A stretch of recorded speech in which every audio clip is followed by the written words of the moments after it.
Indian Sports Minister Anurag Singh Thakur felicitated the 24 medalists of the 19 Asian Games from the disciplines of shooting, sailing, tennis and wushu in New Delhi on Monday. Speaking on the occasion, the Union Sports Minister congratulated the athletes on the outstanding performance. He also congratulated all the coaches and the support staff and said that the medalists brought great pride to the nation and their hard work and efforts have elevated the status of the country as a rising sporting superpower. सबसे पहले तो मैं भारत सरकार की ओर से और भारतवासियों की ओर से सभी मेडलिस्ट को बहुत बहुत बधाई और बहुत बहुत शुभकामनाएं देना चाहता हूं। 140 करोड़ भारतीयों को आप पर गर्व है। आपकी परफॉर्मेंस बहुत सराहनीय, आउटस्टैंडिंग परफॉर्मेंस रही है। इसलिए एक बार फिर दिल की गहराइयों से आप सबको बहुत बहुत बधाई और बहुत बहुत शुभकामनाएं। जहां वुशु में शानदार प्रदर्शन हुआ, सेलिंग में, तो वहीं पर राइफल शूटिंग फेडरेशन को मैं बधाई देता हूं, सभी खिलाड़ियों को।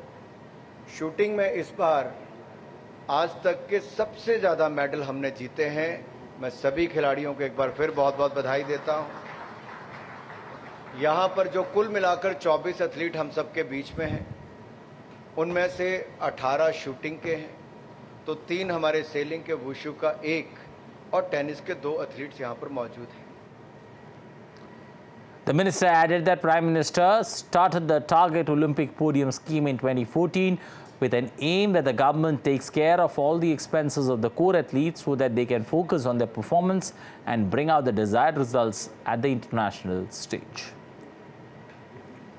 टारगेट ओलंपिक पोडियम स्कीम 2014 के रियो ओलंपिक्स के बाद प्रधानमंत्री मोदी जी ने इस सोच के साथ शुरुआत की थी कि जो हमारे कोर एथलीट्स हैं और डेवलपमेंट एथलीट्स हैं, इनको टारगेट ओलंपिक पोडियम स्कीम के अंतर्गत इनका सारा ट्रेनिंग, बोर्डिंग, लॉजिंग, सारा खर्चा भारत सरकार वहन करेगी, देश का, विदेश का।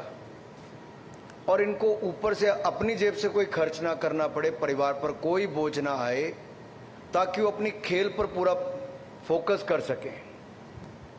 और देखिए, तब से लेकर अब तक एक बहुत बड़ा बदलाव भारत की खेलों में आया है।